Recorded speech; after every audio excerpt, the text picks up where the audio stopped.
Hello, Internet Jesus loves you. My name is Cody, and this is the Christian News Show we do on Mondays, Wednesdays, and Fridays with geeksunddergrace.com. Keeping you up to date on everything Christian and geek, because let's be honest, those are the two things you care about. And so I don't usually like to start off super heavy, but last video we talked about what Obama was going to do about ISIS, but we didn't really have much information. But I felt kind of bad because it was literally, Obama has very important things to say. The end. So a few things you need to know. We are not only going to be sending airstrikes to Iraq to fight against ISIS, which I guess now I need to call Islamic State because it's no longer ISIS, it's weird. But we will also be attacking them in Syria. We will be sending around 475 more military personnel to Iraq, which sounds like it's against Obama's no boots on the ground thing, but he is standing firm and saying, I'm still not putting them on like missions to go fight wars. But instead, what the people are doing there is they're going to be training Iraqi soldiers. One of the big things the United States wants to do to help stop the Islamic State is to actually cripple their economy. And some reports say that they have about $2 billion. It's kind of unclear how we're going to do that exactly, but we're going to find out a lot more about what's going on in a couple weeks when President Obama actually talks to the United Nations about what everyone's going to do as a collective. So main point, I do know that it is necessary, but I'm sad to say we are at war again. So that being said, prayers for peace. Also, I just realized not everyone probably knows what the Islamic State is. So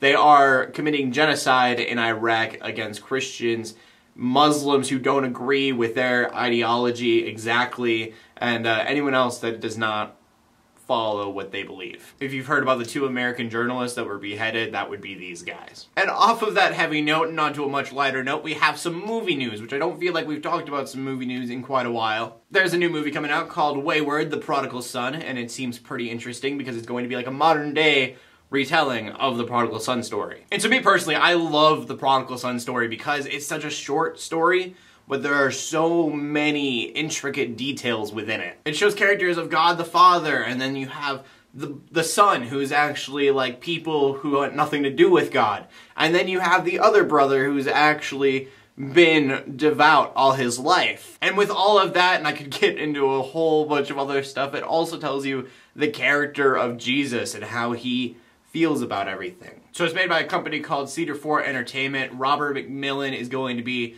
the director, the writer, and an actor in the movie, I think. He's pretty much everything. So I think it has potential to be really, really good, but who really knows, because it's a redemption story, and usually when Christians try to do a redemption story, it turns out extremely cheesy. So there is no release date yet, but just keep your eye out on it. I have a feeling it'll be good, but I don't really know. And from that we go on to the final story of the day, where we get to talk about Phil Robertson again. And before I dive into the story, I want people to know that I have nothing against Phil Robertson, because I say things that could come off as really mean, but it's the truth. He makes money being as backwoods as possible for television. I'm not saying he's some stupid redneck, you shouldn't listen to anything he says. I'm not saying that in any way. He probably has a lot of good things to say. I'm just saying you should probably get your theological opinions either from the Bible or from a pastor who actually knows what they're talking about when it comes to theology. Which also means you probably shouldn't get your opinions on theology from me. And so pretty much, in short, what Phil Robertson said is that AIDS were created by God to punish people who are gay. And again, like I usually do with everything he says, I see where he's coming from. If you have a man and a woman who are not diseased and they get married and then they stay faithful their entire life,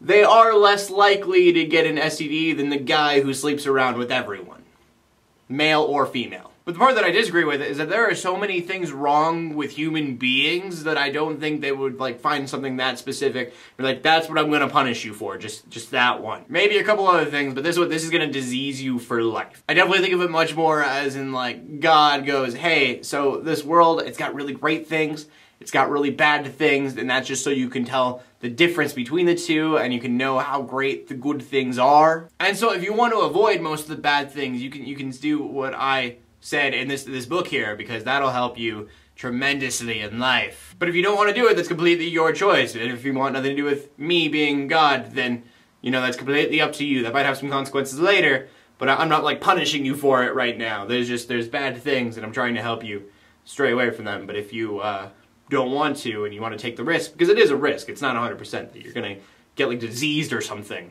awful is gonna happen to you, then that's completely your choice. But again, you probably should not get your theology from Phil Robertson, or a guy in his house making YouTube videos about the news who's never gone to seminary. And from that we go into the question of the day, and the question of the day goes back to the Prodigal Son, which I know is a very specific passage, so I wanted to ask you guys, what is your favorite passage in the Bible that just speaks volumes to you?